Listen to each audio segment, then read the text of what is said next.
अस्सलाम वालेकुम। कैसे हैं आप लोग? आई होप सब ठीक होंगे। तो ये सुबह की रूटीन वो 12-1 बजे तो ऐसे ही बच जाते हैं। हम लोग 12 बजे उठते हैं, थोड़ा लेट उठते हैं इस वजह से। बस समझो दोपहर का नाश्ता साथ हो रहा था। फिर क्लीनिंग टाइम, मैंने बेडशीट चेंज की थी और जब भी मैं बेडशीट चेंज करती हूँ ना, अज़लान का यही हाल होता है, 1 मिनट ठीक नहीं रहने देता है ये बेडशीट। और ये सारी चीज़ें इससे बोलो हेल्प करें तो वो भी नहीं होती है इनसे। अभी एक इसकी मेडिसिन चल रही है, तो इंशाल्लाह जैसे जैसे मेडिसिन का असर होगा। ऑटिज़म का माइनर से इसको है जो है ना सिम्टम, हाइपर एक्टिविटीज़ हैं इसकी, जिस पे बच्चे ऑर्डर्स वगैरह नहीं लेते। तो उसकी मैं मेडिसिन इसको करवा रही हूँ। इंशाल्लाह डॉक्टर ने होप तो दी है कि 1 ईयर की मेडिकेशन के बाद इंशाल्लाह इसमें बहुत फ़र्क पड़ेगा और काफ़ी इम्प्रूवमेंट आई है। पहले तो ये बिल्कुल भी रिस्पॉन्स नहीं देता था, अब तो ये माशाल्लाह से रिस्पॉन्स देता है, सुनता भी मेरी बात। बस मैं यहाँ पे झाड़ू वगैरह लगा रही थी। मेड बहुत कोशिश की लेकिन नहीं अरेंज हो पाए, रखी भी थी वो चले गई। आपको तो पता है आजकल अच्छी मेड मिलना कितना मुश्किल है। मेरा एक्चुअली बैक पेन हो जाता है सर्दियों में, इस वजह से मुझे सर्दियों में ही ज़्यादा प्रॉब्लम होती है, गर्मियों में कोई इशू नहीं होता है। तो बस खड़े खड़े मुझसे झाड़ू पोछा होता है, वो मैं कर लेती हूँ। और जहाँ नीड होती है वहाँ पे बैठ के भी करना पड़ता है। बस चला रहे हैं गाड़ी, क्योंकि लाइफ में इतनी ज़्यादा टेंशन्स रही हैं ना, उसकी वजह से मुझे ये सब इश्यूज़ हो गए हैं। वरना माशाल्लाह से मैं बहुत एक्टिव थी। अब अल्लाह ताला बस सबको एक्टिव रखे, अपने हाथ पैरों पे रखे, ताकि कोई प्रॉब्लम ना हो। ताकि हम, क्योंकि जो हम सफाई कर सकते हैं ना वो मेड नहीं करती। मेड हम कितनी भी रख लें, लेकिन अपने हाथ की सफाई की बात अलग होती है। और मेड आके करके चली जाएगी 12-1 बजे या 11 बजे जब भी। उसके बाद बच्चे बार बार फैलाते हैं। तकरीबन मैं 3 से 4 दफ़ा तो अपने रूम की झाड़ू पोछा करती ही करती हूँ। कभी कुछ गिरा दिया, कभी कुछ फेंक दिया। ये बच्चों के साथ तो ना आप क्लीन नहीं रख सकते कि बिल्कुल क्लीन हो, नहीं, ऐसा कुछ भी नहीं हो सकता। आपको लाजमी जो है ना वो 2 से 3 दफ़ा सफाई करनी ही करनी होती है। इसलिए मेड नहीं भी है तो मुझे ऐसा कोई फ़र्क नहीं पड़ता। बस हाँ, जब तबीयत ख़राब होती है तब मेरा होता है कि बस फिर मैं ऊपर वाली आंटी से रिक्वेस्ट करती हूँ जो मेरी मम्मा के पास आती हैं।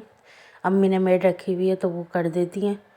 और जब उनकी भी तबीयत सही नहीं होती है या कुछ मसला होता है तो फिर मैं खुद ही कर लेती हूँ। बस यहाँ पे मैंने भाई से थोड़ा सामान मंगवाया था, ये सर्फ़ वगैरह, पत्ती वगैरह एंड हो गई थी। और बस मैं किचन की क्लीनिंग करके अज़लान को नहलाने के लिए लेके जा रही थी।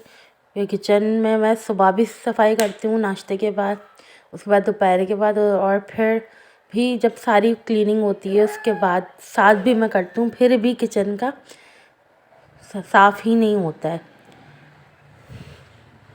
यहाँ पे अज़लान को मैंने नहला दिया था, उसको मैं मॉइस्चराइज़ करके कपड़े वगैरह पहना रही थी। इतनी ज़्यादा ठंड लग रही थी इसको, ये नहाने के बाद ऐसा ही हो जाता है सुस्त, क्योंकि ठंड है। और बच्चों को मैं वीक में 2 से 3 दफ़ा ही नहलाती हूँ। फिर मैंने कपड़े वगैरह वॉश किए अज़लान के जल्दी जल्दी, और मैं बात लेने चली गई थी।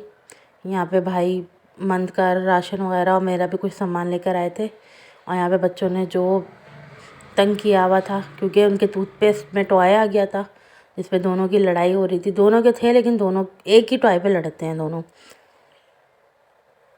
और यहाँ पे छोटा भाई मुझसे मस्ती कर रहा था, मैं गलत कैमरे में चली गई थी। फिर मैंने अज़लान के लिए मीठी ब्रेड बनाई, आटा गूँध रही थी मैं, क्योंकि हम लोगों का रोल पराठे का प्लान था और कतलियों का।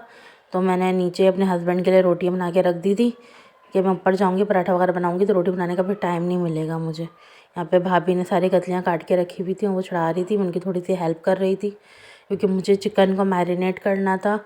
और उनकी बच्ची भी छोटी है तो मैं उनके साथ थोड़ी हेल्प करवा देती हूँ।